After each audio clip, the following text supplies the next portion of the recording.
Right යාළු සියලු දෙනාටම සුබ දවසක් සුබ මධ්‍යහනක් සුබ දවසක් දසත තොරතුරු YouTube channel එකට සාදරයෙන් පිළිගන්නවා.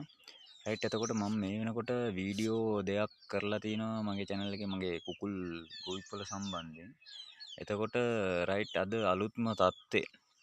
එතකොට මම අද අලුත්ම තත්ත්වේ අලුත්ම වීඩියෝ එකක් කරන්න මේ දැම්මේ මගේ කළුව දෙවෙනි පාරටත් මෙන්න බිත්තර රකින්න දාලා තියෙන්නේ කළුවා.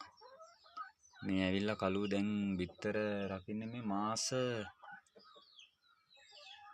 දෙකකට පස්සේ වගේ නැවත මේ බිත්තර රකින්න පටන් ගන්න තියෙන්නේ.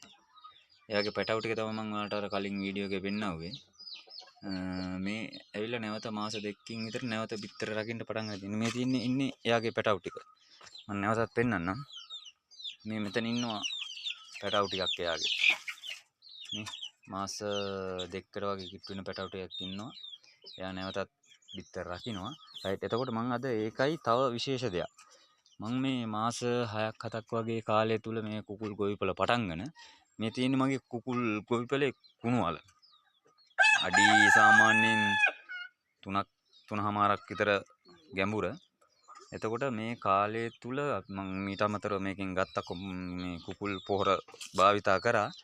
ඊට අමතරව ඉතුරු වෙන අපද්‍රව්‍ය කුකුල් පොහොර ඒවා මේ කුකුල් අපද්‍රව්‍ය දාලා මේ හදෙච්ච මේ තියෙන්නේ අද සම්පූර්ණ මම ඒක සුද්ධ කරලා කොම්පොස්ට් එක ගත්තා. මේ තියෙන්නේ එකෙන් අයින් කරපු අපද්‍රව්‍ය ටික. මේ වගල දැන් සාමාන්‍යයෙන් මෙතන තියෙනවා පොහොර උර සාමාන්‍ය 7ක් විතර වගේ තියෙනවා. මේක මගේ ගොවි තැන් වැඩවලට භාවිතා කරන්න පුළුවන්. අපේ වයිෆ් මල් වගාවක් කරගෙන යනවා. ඒකට භාවිතා කරන්න පුළුවන් සුපිරි කොම්පොස්ට් එක මේ. ආයෙත් නියමටම තියෙනවා. සුපිරි කොම්පොස්ට්.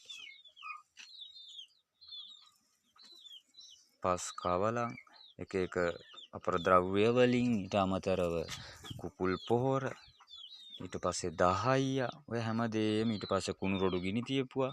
ඒ ඔක්කොමත් එක්ක එකතු වෙලා තමයි ඔක හදලා තියෙන්නේ. ඒකට තමයි මම අද මේ විශේෂයෙන්ම දැම්මේ. එතකොට මේවා අපිට අමතර ආදායක්. අපි මේවා මේ සල්ලි දීලා ගන්න ඕන දේවල් නෙවෙයි.